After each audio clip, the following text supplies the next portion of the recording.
Hey, thank you. Hey, first of all, welcome. Thank you so much for attending. I've been really excited about this because I'm a geek that way. When I learn something new, I'm like a kid with a new toy, and it's new and it's shiny, and I want to show everybody. Or just like a dog with a new bone. Hey, look what I got. But this is something that I have pondered on for quite a while. It was inspired by our trip to Scotland and Ireland and the UK. And as we were touring these places, I'm looking around and I'm thinking, gee, the British Empire was Rome 2.0. I mean, they took over everything, they stole everything from everybody, and they even had religious persecution and everything. But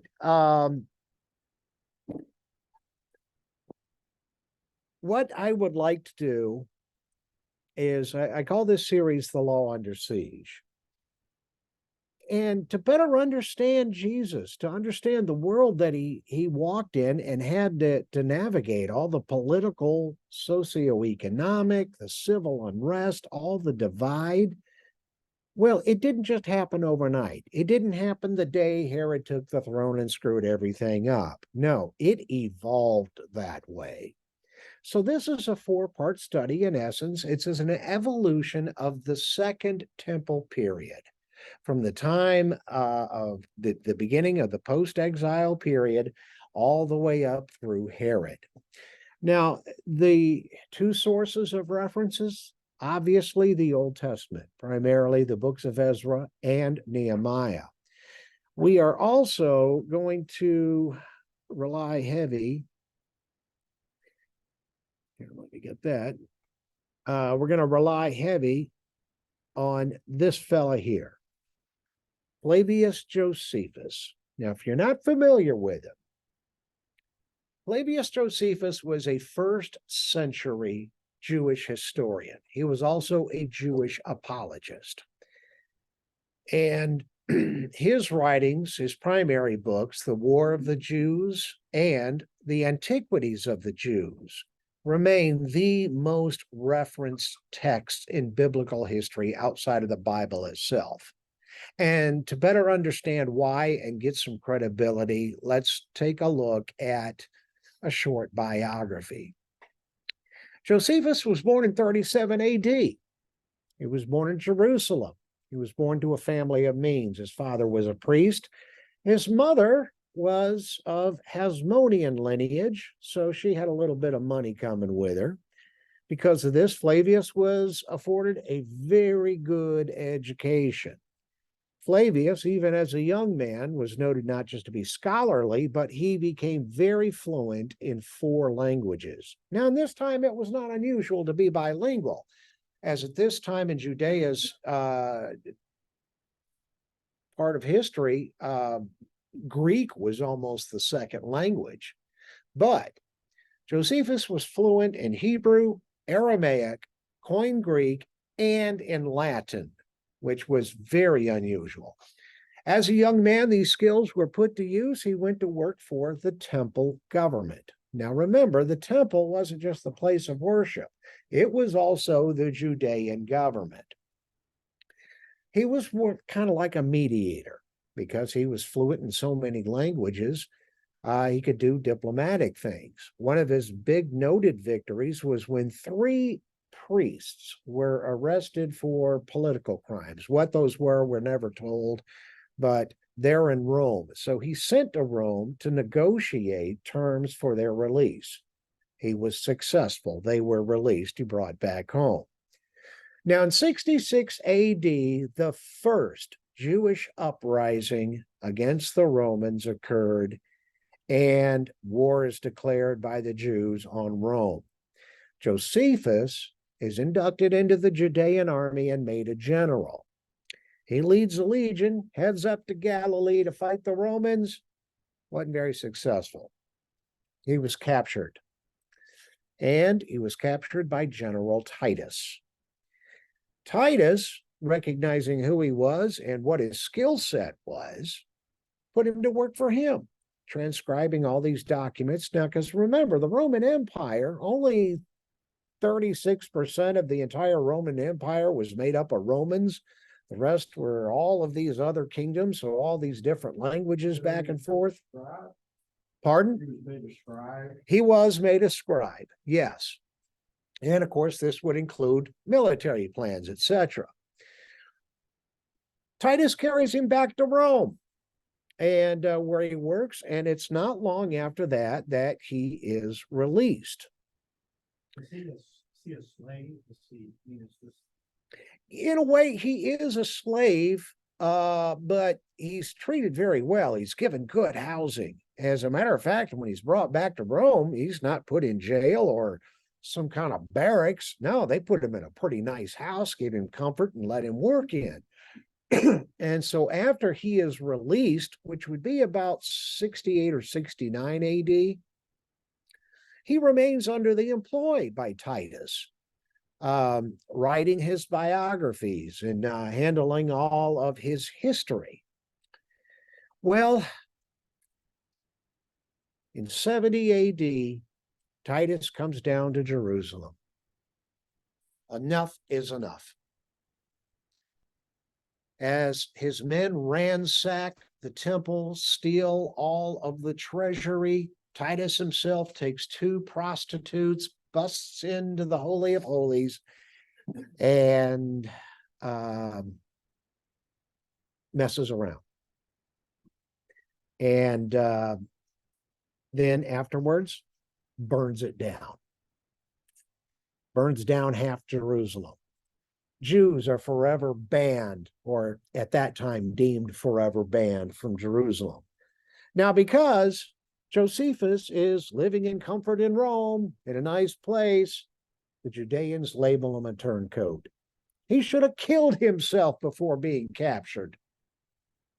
So that is a brand that stays with him amongst Jewish scholars and scribes all the way through the 1800s AD. Now, thanks to biblical archaeology, because one of the reasons why Josephus is deemed so accurate by Christian scholars, and especially is biblical archaeology starts coming along. As people start returning to Israel, they look at Josephus. His geography is like on point. He tells them where to find stuff. They find it. So then Jewish scholars and scribes begin to actually, through the 20th century, regard Josephus's work as correct.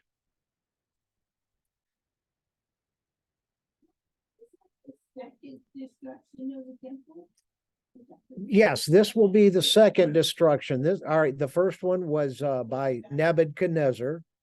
Right. This is the second one, and the one that ended it all. Now, to get us going, let's take a look at the things. Let me ask you, in your opinion, what are things that made Judaism unique from the other cultures in the then known world? They have one God and one God only. Right, monotheism. Yeah. Well, the ones I chose out, obviously monotheism, but this one intrigues me the most, and the more I ponder about it, the more genius I see to it. Lineage is passed down through the mother. I see the practicality to that. If you want to be pure, as and I guess I'm going to use the word race, even though the Judeans, the children of Israel, weren't necessarily a race. They were a people to be set apart. They were worried about outside influences. So the genius behind this, I think, is it's a proactive measure to keep Jewish guys from eyes wandering off to pretty Phoenician girls or Arab girls or wherever. If they want their children to truly be Orthodox Jew, they got to marry a good Jewish goy, okay? Another thing about Judaism that makes them unique, even still to this day, and it was a prime motivation for almost everything they do. It's a piece of real estate. prime motivation, especially post-exile. Don't lose the land. It's our promised land. God promised it. This goes back to Abraham.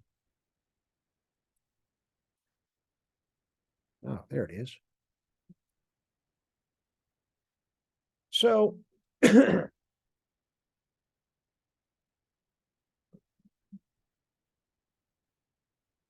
finally, during exile, the Jews recognize our fault, our, we went against God, we fell away from God. And what is the punishment? God takes away the land, takes away our home. Okay. So they're praying the entire time. Jeremiah is writing lamentations and making prophecies, and they're reading Jeremiah and they're praying, please, Lord, deliver us. I mean, to the point to where there's prophecy of a deliverer. There's expectation of this new Jerusalem. And finally, a prayer is answered. It's answered in the form of a devout Zoroastrian, not him, but him, Cyrus the Great. Cyrus defeats the Neo-Babylonians. In 558, he takes in Babylon, turns it into Persia. And history, secular history, is very kind to Cyrus. They see a lot of his strengths and why he was so successful in what he did as a ruler. Now, I brought up the fact that he's Zoroastrian for a reason, and we'll get into that momentarily. While Cyrus is now taking the throne, Jewish scribes and scholars get together and they show him scrolls from the book of Isaiah. Isaiah, the prophet, had lived 140 years earlier. And in Isaiah, it names Cyrus by name, that God will make him the anointed one, the great deliverer. Who says of Cyrus, he is my shepherd, and he shall fulfill my purpose, saying of Jerusalem, she shall be built, and the temple, your foundation, shall be laid. Thus says the Lord to his anointed, to Cyrus, whose right hand I have grasped to subdue nations before him, and to loose the belts of kings, to open doors before him, that gates may not be closed. So Cyrus is reading this like, wow, I'm named by God, this God of Abraham. Now, I want to stop and pause for a minute. There's something you need to know.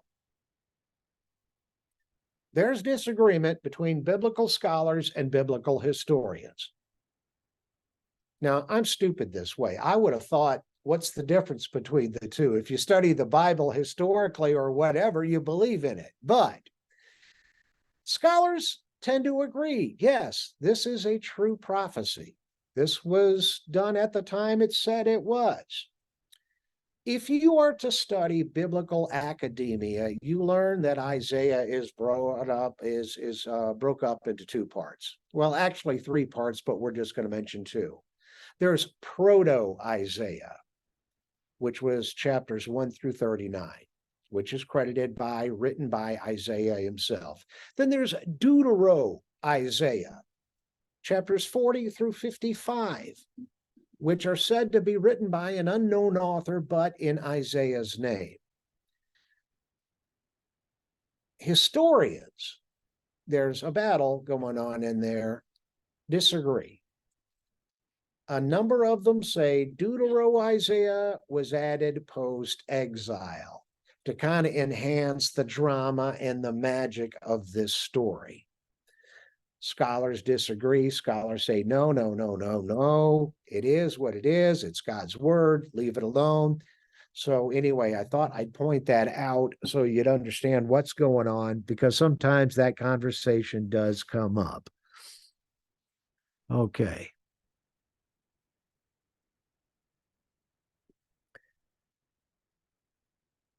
So, oh, there it is.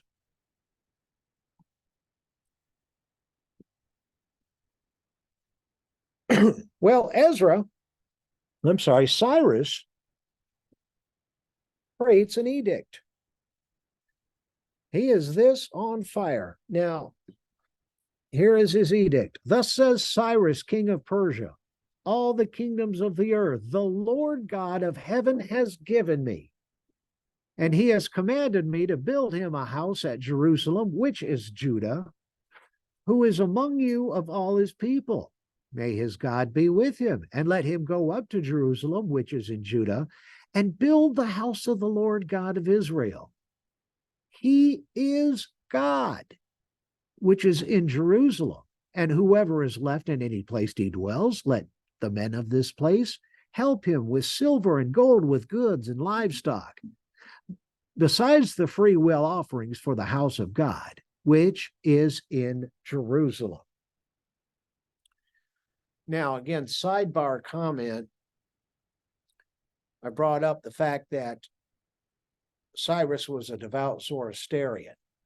See, up until Cyrus came along, Zoroastrianism was not well known. It was kind of obscure. It was, way over here, up there near a little minor part of Afghanistan, where Cyrus originated. Zoroastrianism and Judaism share some things in common. They're both monotheistic.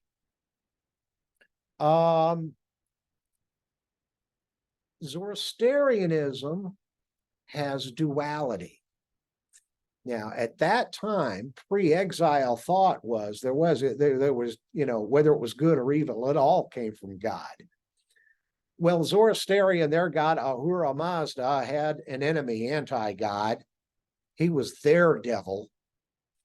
So there's a lot of controversy now that because of the 2,500 years of influence that Persian influence may have had on Judaism, that's where duality develops, because it's not until post-exile writings do we get the idea that there is an anti-God, a devil. We still don't get a name yet till later, but also, because he's Zoroastrian, he is monotheistic, has some sympathy for the Jews. He knows what it's like being persecuted. He didn't believe in the Babylonian god Marduk. Now, what he did as a ruler, though, is he didn't wipe out the Babylonian worship of Marduk. No, he was a good diplomat. The way he ruled, he tried to rule diplomatically. He didn't go around building military garrisons all over the place and trying to occupy the land. He made his countries feel like they're allies. And of course, they still got to pay their tribute and pay their crown and all of that. But to help Judea get on its feet, to be fruitful, to maintain peace, he supplies all the materials needed to build the temple. He appoints a guy named Zerubbabel and the high priest Jeshua, charged to lead about 40,000 people back to Jerusalem to begin building the temple. Now, when they arrive, it looks like something out of the movie Mad Max Beyond Thunderdome. I mean, it's nothing but just wasteland, desolate, piles of rocks. And for some of that 40,000, I mean, it's not like they were expecting it all to remain intact, but it's a big shock. If you can put yourself in their mind, Babylon was not destroyed during the war between Cyrus and the Neo-Babylonians. I mean, there wasn't much of a fight. So Cyrus pretty much got a turnkey kingdom. So the Jewish people living there enjoyed, for what the day would be considered, modern amenities. There was water, there was places, there was beautiful buildings, and they return home and here's a bunch of rocks.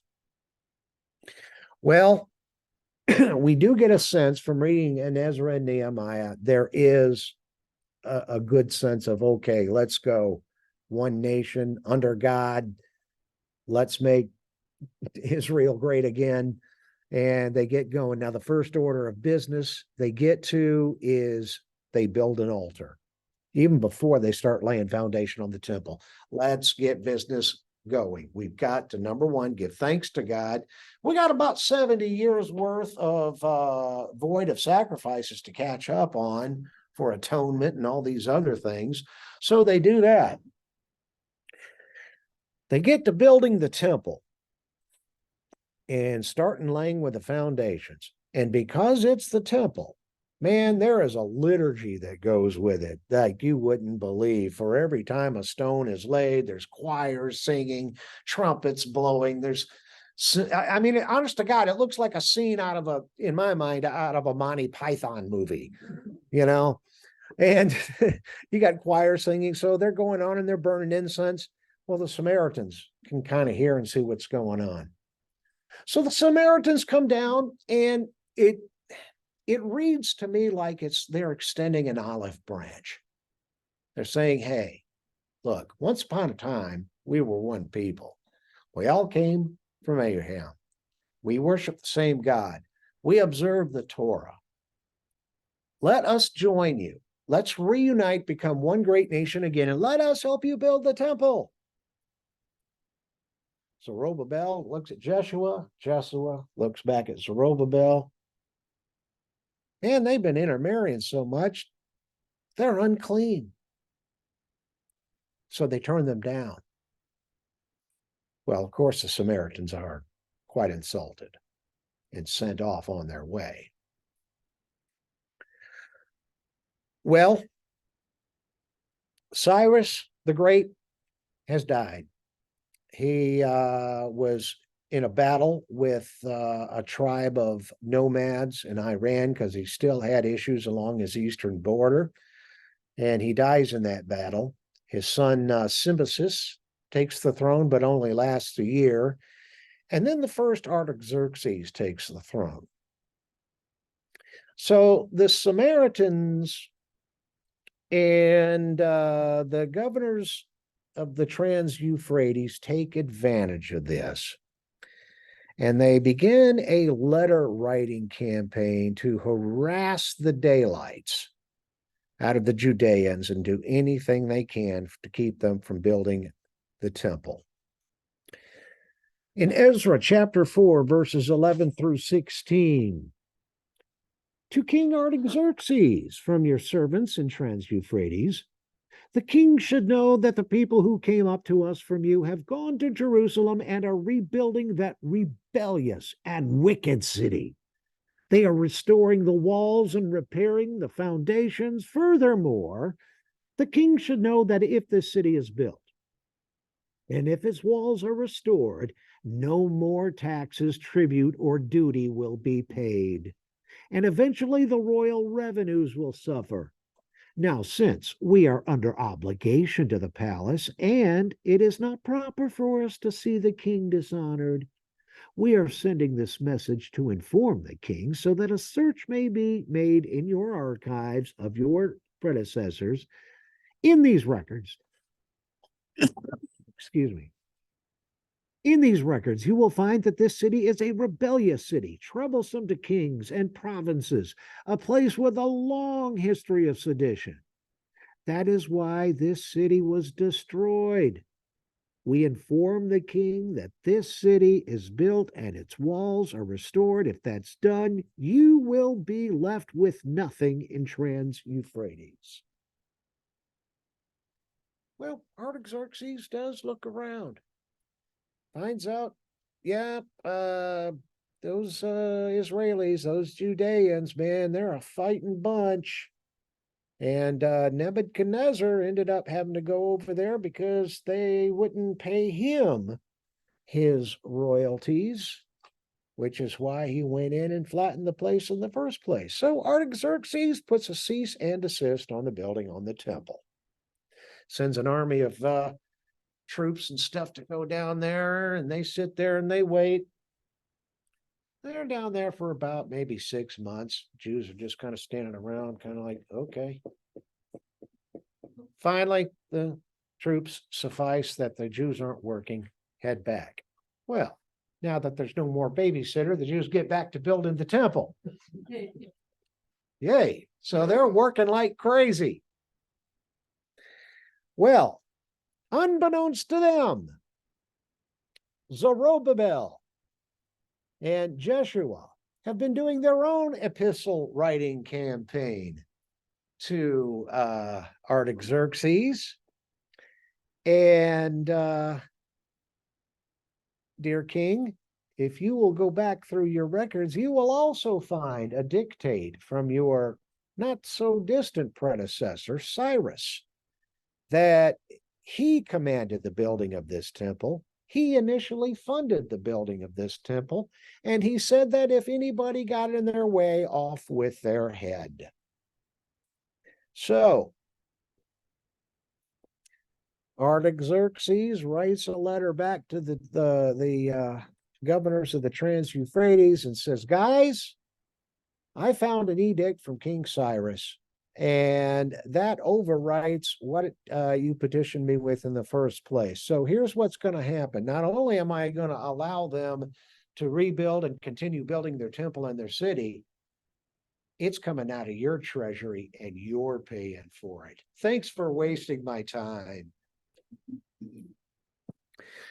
So finally, the year 516 BC, it takes 70 years, but there it is. The temple is finally built. Now understand, this temple is nowhere near glorious or glamorous as Solomon's temple, and there are people still alive that remember that. So during the dedication of the temple, you've got the choir singing, the trumpets blowing, the cymbals banging, and sacrifices going on and all of this. But the folks that are sad because it's not Solomon's temple, their noise is beginning to drown out all of the celebratory noise. So they just leave it be, but there it is, the temple is dedicated. Now, Artaxerxes I, his reign from 465 to 424,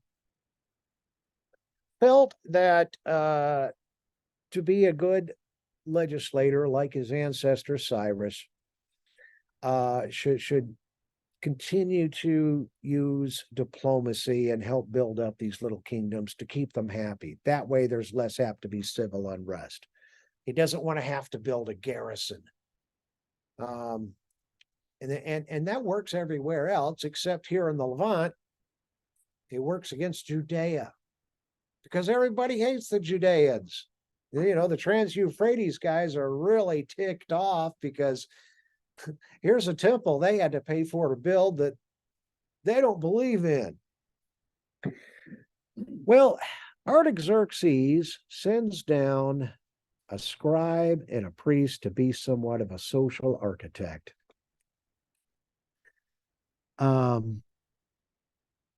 His name is Ezra.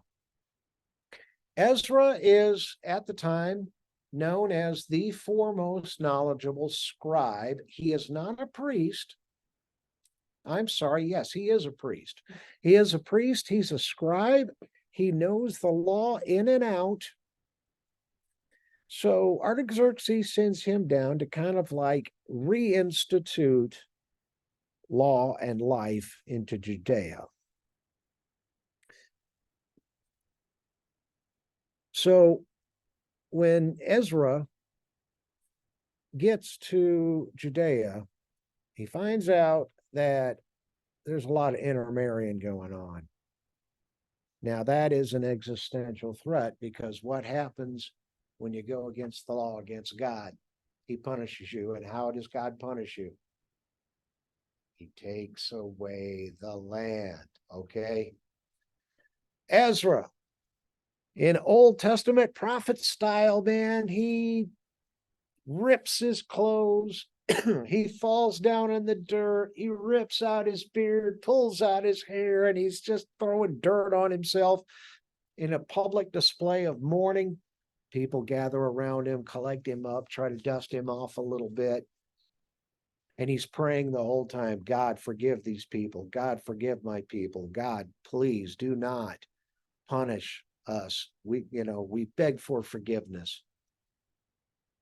So after he collects himself, he decides to make amends by gathering all those that intermarried, line them all up with their wives and their children, and he makes these fellows divorce the wives.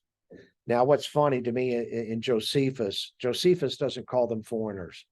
You'll see this term a lot if you ever read Antiquities of the Jews. They married strange wives. So the strange wives are not only divorced, them, along with the offspring, are banished. Probably went to Samaria. So one of the things he does, and to try to help establish order, get people to fall in line, he starts establishing a series of laws.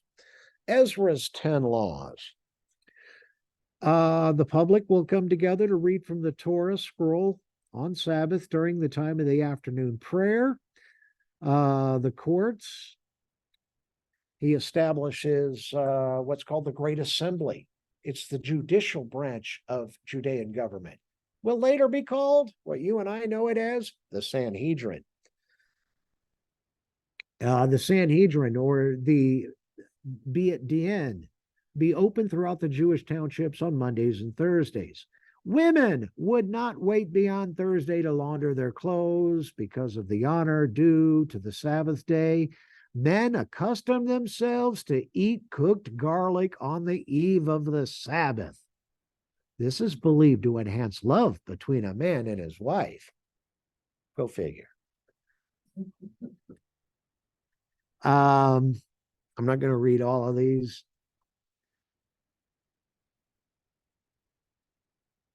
Here's one that's really intriguing. Number 9.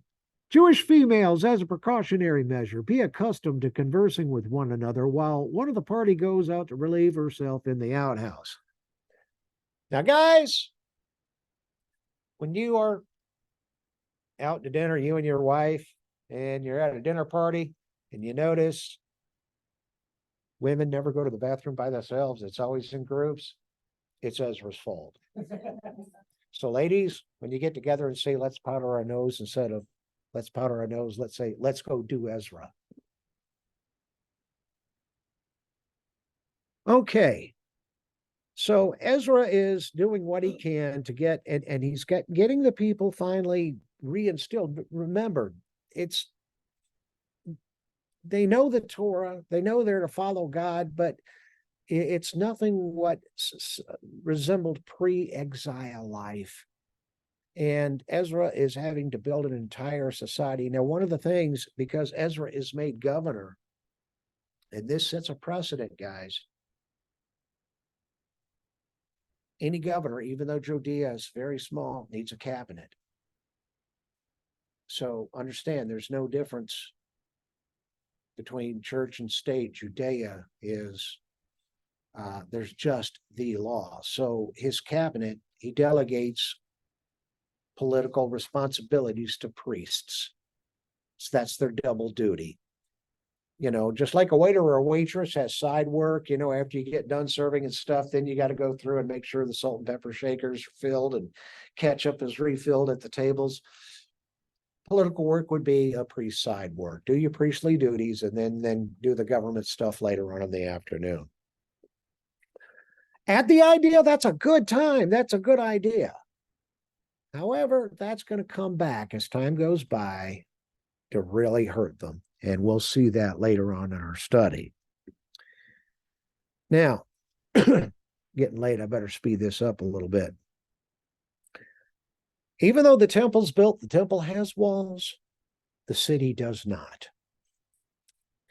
And Ezra, as governor, is having a devil of a time because they're constantly being harassed by their neighbors. There will be times when people will wake up, and outsiders came through and ransacked the city or mugged people or tried to rob the temple, even though they couldn't get within the walls.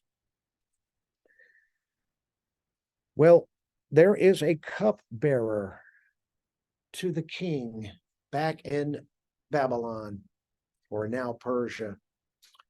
And a cupbearer is a pretty big deal because he's a first line of defense. It is a highly trusted job because the easiest way to assassinate a king, poison their food or the wine. Well, this fellow's name is Nehemiah. Nehemiah is not only highly trusted, he not only samples the wine, he's in charge of the cellar to keep the cellar stocked. He's like a Persian sommelier, you know. He's even given a small regiment of guards that watch the cellar 24/7. And because he interacts with the king and the queen on an almost daily basis, a friendly relationship is kind of established. Nehemiah has gotten word from friends back in Judea. Morale is really going down. They're being constantly harassed. A famine has started. The city is pretty much defenseless. Nehemiah is brokenhearted of this.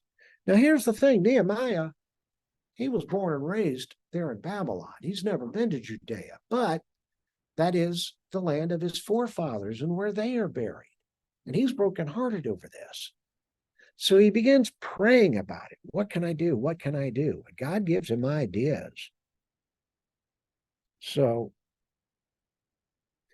one of the things about serving a king in a court, which was universal amongst empires at that entire time, you were not allowed to display unhappiness in front of a king. A king should be so glorious and his eminence is so good, it should make all of your troubles go away. So Nehemiah is doing the best he can to try to keep on that happy face, serving the king. But finally, he just can't. And the king notices it. But fortunately for Nehemiah, the king has favor in Nehemiah. And he says, look, you're not sick or ill. What could be wrong with you? Nehemiah says a small prayer, and he just comes out with it. He says, the city of my forefathers is defenseless. It is without walls. It is being attacked daily. Well, what do you want to do about it, Nehemiah? I want to go back. I want to oversee rebuilding the walls and the gates so my city can defend itself. Okay, I'll let you do that. Surprise. And not only that, Nehemiah, I'm going to write some letters to the governors of the Trans-Euphrates to secure your passage. And I'm also going to order them to provide you the timbers you need and all the materials you need. Thank you, O great king. So Nehemiah gathers up as many people as he can, and he heads back to Jerusalem, where he finds this. That's about all that's left of the walls and the gates. Now understand, he didn't bring masons, he didn't bring carpenters, he just brought manpower. And all of these people, most of them had not picked up a tool, for building in their entire life.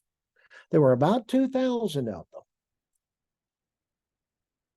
So Nehemiah, just by sheer prayer and by inspiration and preaching to them, says, guys, we've got to build our walls. Now, nobody argued that they didn't need walls. They just didn't know how to go about doing it. And they argue with it. We don't know how to lay brick or whatever. Well, guys, it can't be that hard. We just have to do it. Now, understand, too, to get to the foundations of the original walls, they've got to get rid of all of this debris. And because of that debris has been there so long, people have just been kept dumping refuse and garbage on top of it over the last 100 years. So they got a lot of work.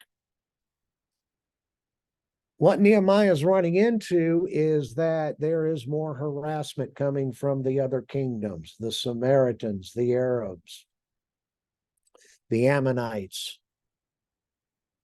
So now he's got to split his manpower in half. 1,000 building, 1,000 standing there guarding. And even with the 1,000 building, they still got a sword at their side. There's a trumpet placed every 50 feet at each workstation. Whenever you hear a trumpet blow, everybody gather.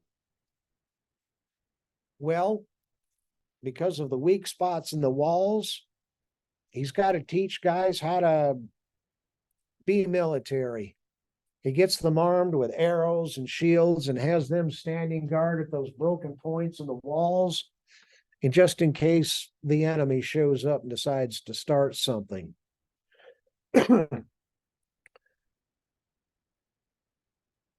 They get the job done. Within 52 days, all the garbage is removed, walls are erected. These walls were 40 feet high, 8 feet thick, 10 gates, 2.5 miles in circumference. 52 days. How long did it take for the addition onto this building to be made with modern equipment, technology, and all of that? Well, finally, the Judean enemies recognize, okay, these guys aren't messing around. They've got God on their side, so they're no longer harassed.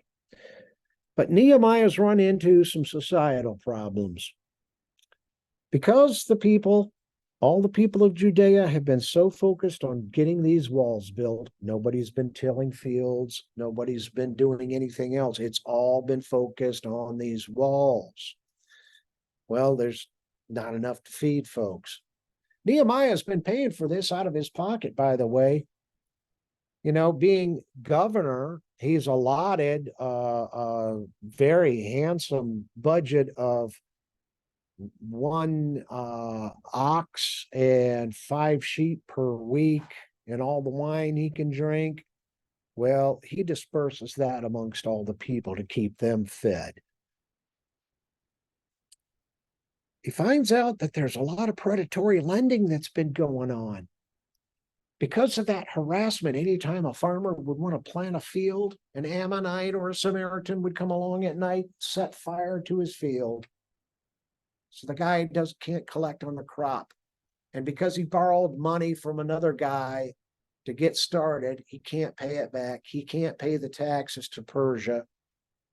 So either his land gets foreclosed on or he has to sell his children into slavery to the fella he borrowed from. Nehemiah gathers all the people and he separates them into 2 groups.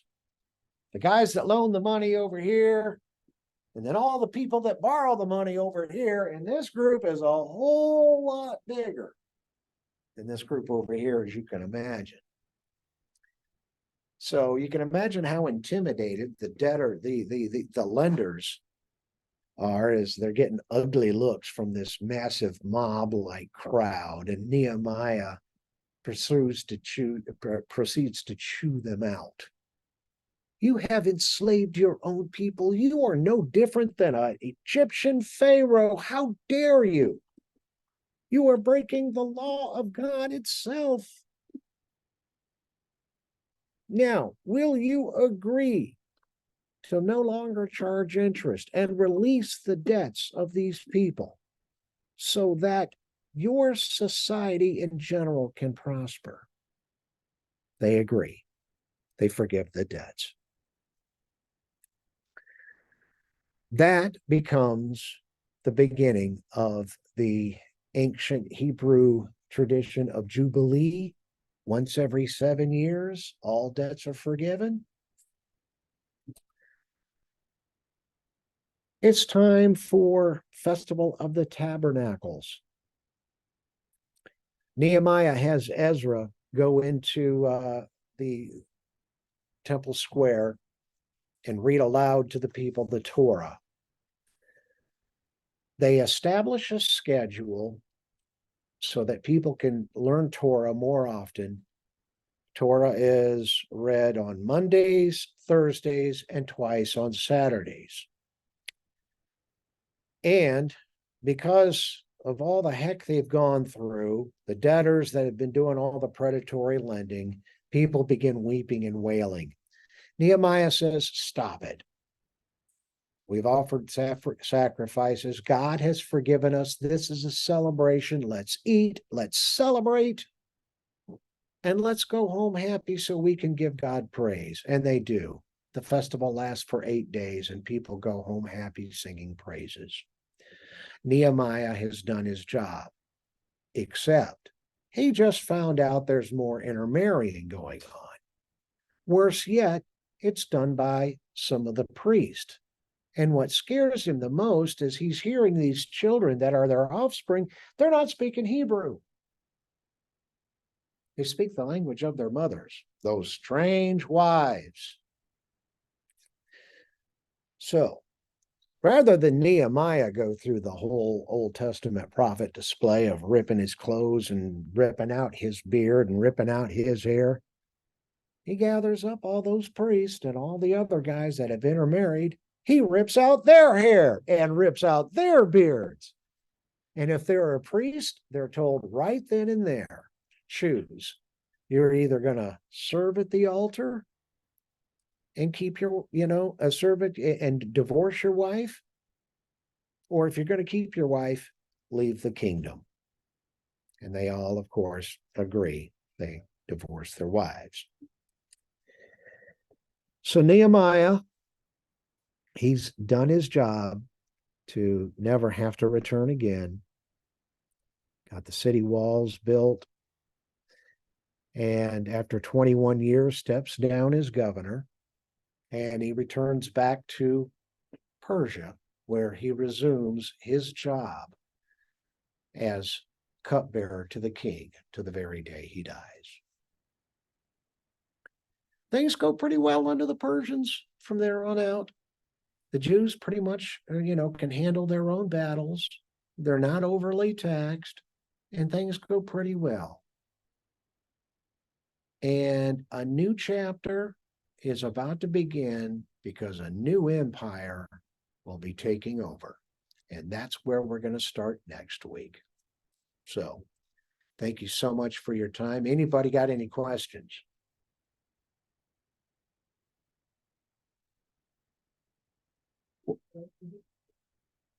Pardon? Well, thank you.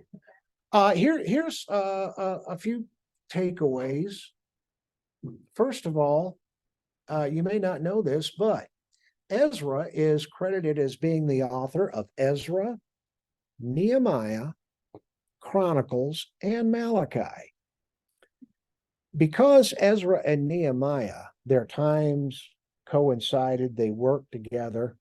Up until the 13th century, Ezra Nehemiah was one book, and it was called the Book of Esdras, Esdras. That is its Greek Septuagint name. And whenever Ezra was referenced, that was Esdras Alpha, and Nehemiah was Esdras Beta. I think these guys get overshadowed a lot because unlike the major prophets that had like supernatural occurrences tied to them, Elijah had a sacramental showdown with the prophets of Baal. He got to ride off to heaven in a fiery chariot. Daniel in the lion's den. Ezekiel sees a UFO. These guys are mortal. They're just guys. They're doing mortal things. But that, to me, is the most inspirational because they're the most relatable. And they did everything by prayer. They lived as fully into the word, what they had as the word at the time as humanly possible, but they did it for the betterment of their own people.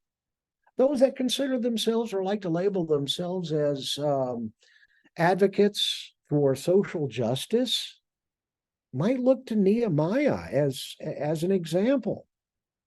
I mean, he went after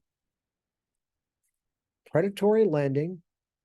He motivated a bunch of people that didn't have skills and helped them learn to attain skills so they could better their society. He paid for a lot of that out of his own pocket. He went through a lot of self-denial to do it. To give you an idea of how overshadowed these guys are, back when Father Josiah and I were originally discussing the idea of me teaching this, I called him one day and I said, "Hey, I got a question about Nehemiah." There was a kind of like long pause. And he says, Mike, in all my years as a cleric, never once has anybody ever asked me about Nehemiah. So, Ezra and Nehemiah are books of history. They don't have prophecy to them. They aren't considered, books of wisdom or of comfort. They are truly, strictly historical accounts of what was going on. But I think that's if you're only reading it right up front. When you read between the lines, put yourself in the head of the average Judean, or put yourself in the mind of Ezra, or put yourself in the mind of Nehemiah. That's where it really, truly gets its impact. How tough things were. And it was only by their trust in God, their fully trust in God, that they were able to keep from being wiped out as a society. I mean, this could have very easily have happened. It just could have completely collapsed. Judaism just could completely have disappeared. So thank you. And I'm not clerical, so I can't say go in peace and love and serve the Lord, but I will anyway.